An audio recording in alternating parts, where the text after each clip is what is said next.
17 जून की, समय 1:40। जिसने भी इस घटना को सुना उसके पैरों तले ज़मीन खिसक गई। एक जहाज़ जो उड़ता है अहमदाबाद के सरदार वल्लभ भाई पटेल एयरपोर्ट से, और मात्र कुछ सेकंडों में ही आग का गोला बनकर हज़ारों जिंदगियां उसमें। अब हज़ारों कैसे, क्योंकि जो 265 लोगों जो उसमें मारे गए थे उनसे हज़ारों लाखों लोग जुड़े हुए हैं, उनकी ज़िंदगियां बर्बाद कर देता है। तो देखिए, आज सभी जगह लोग शोक संवेदना प्रकट कर रहे हैं। विश्व के तमाम देशों के राष्ट्राध्यक्ष हों या आम नागरिक हों, सभी इसमें शोक व्यक्त कर रहे हैं। तो यहाँ पर एक युक्ति की बात आ रही है, वह बहुत ज़्यादा विशेष है। वह क्यों विशेष है, आज ये बताते हैं आपको।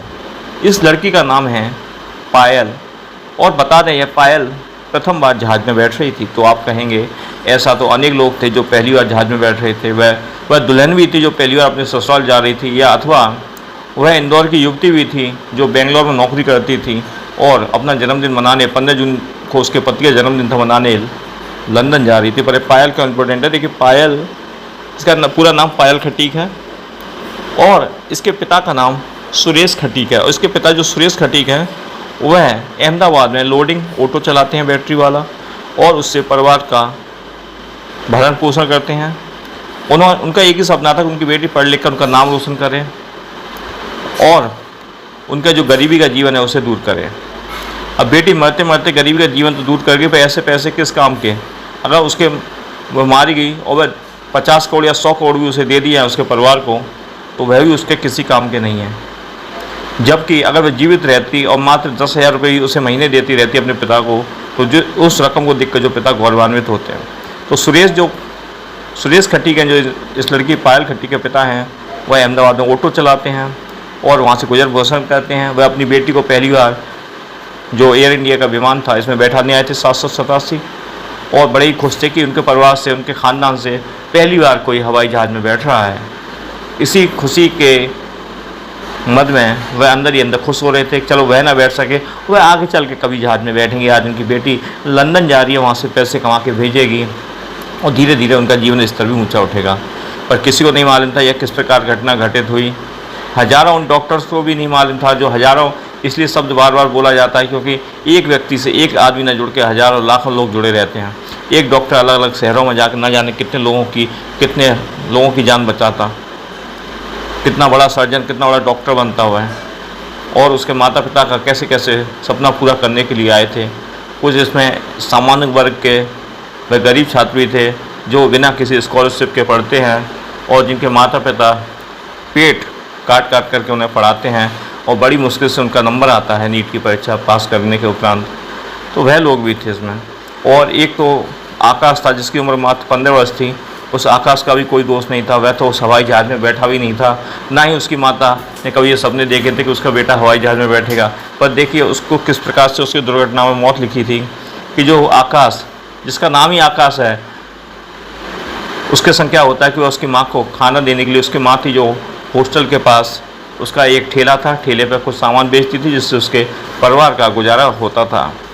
आकाश जब अपनी माँ को खाना देने आता है तो अचानक जो जहाज़ हॉस्टल की छत पर गिरा था जिसमें 75 से अधिक डॉक्टर मारे गए, उसका मलबा आकाश के ऊपर भी गिरता है। और वह बच्चा जो 15 साल का मात्र था, वह अभी कली से फूल भी नहीं बन पाया था, अभी अपने किशोर अवस्था में ही था, वह भी उसी धमाके में मारा जाता है।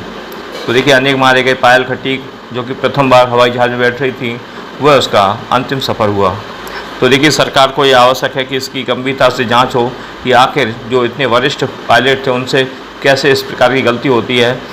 उनसे गलती होने की संभावना और गुंजाइश बहुत ही कम है। जिन्हें कि 82,000 किलोमीटर हवाई जहाज़ चलाने का अनुभव था, उससे भी अधिक था, 82।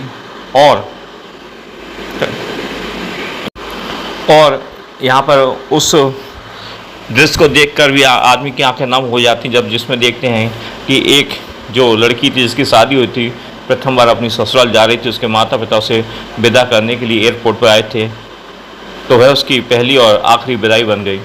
बहुत ही ऐसी हज़ारों इसमें कहानियाँ जुड़ी हुई हैं जो हृदय विदारक हैं और सुनने से व्यक्ति का दिल पसीजता है। कोई कठोर हृदय ही होगा जो इस प्रकार की मौतों पर हंस रहा है। हालांकि कुछ लोगों ने, आपने देखा होगा कि सोशल मीडिया पर हंसते हुए सेल्फी डाली थी और उनकी तुलना बिरयानी से करी थी। बस लोग सोच लें, जो इनका मजाक बना रहे थे, कल उनके साथ भी ऐसा हो सकता है कि आप मरने वाले के संग शोक प्रकट नहीं कर सकते, संवेदना प्रकट नहीं कर सकते, तो उनका मजाक भी ना बनाएं। तो ऐसे लोग जहन्नुम के हकदार हैं मात्र, जो ऐसे मरने वालों पर हंसते हैं, जो कि बेचारों ने सोचा भी नहीं था। देखिए, किसी ने साफ कहा है, धर्म ग्रंथों में लिखा है कि दाने दाने पर लिखा है खाने वाले का नाम। आपने देखा होगा कि जो डॉक्टर्स के लिए खाना बनाता हॉस्टल में, वो जब खाना खाने के लिए बैठे थे तो रसोइये को पता नहीं था उसने किस मुहूर्त में खाना बनाया था, और किसी को ये भी नहीं मालूम था वह अन्न उनके अंदर जा भी पाएगा अथवा नहीं, क्योंकि खाने की प्लेट वहीं पर सजी की सजी रह गई। और उसी प्रकार आकाश जब उसकी माँ के लिए खाना लेकर आ रहा था तो वह भी अन्न उसके अंदर नहीं उतर पाया होगा। तो जिसका जितना अन्न था, दाना था, वह उसी में समाहित हो गया। तो यहाँ पर ईश्वर से यही प्रार्थना है कि जो इसमें मारे गए हैं उन सभी की आत्मा को शांति प्रदान करे और उनके परिवार को साथ। हालांकि उनकी कमी कभी पूरी नहीं हो सकती, चाहे उन्हें करोड़ों रुपया दे दो या अरबों रुपया दे दो, क्योंकि रुपयों से अगर कमी पूरी होती तो आज इस देश में, इस संसार में कोई दुखी ना होता। रुपया कभी किसी के दुख को नहीं भर सकता। तो यह यहीं पर समाप्त होता है। धन्यवाद।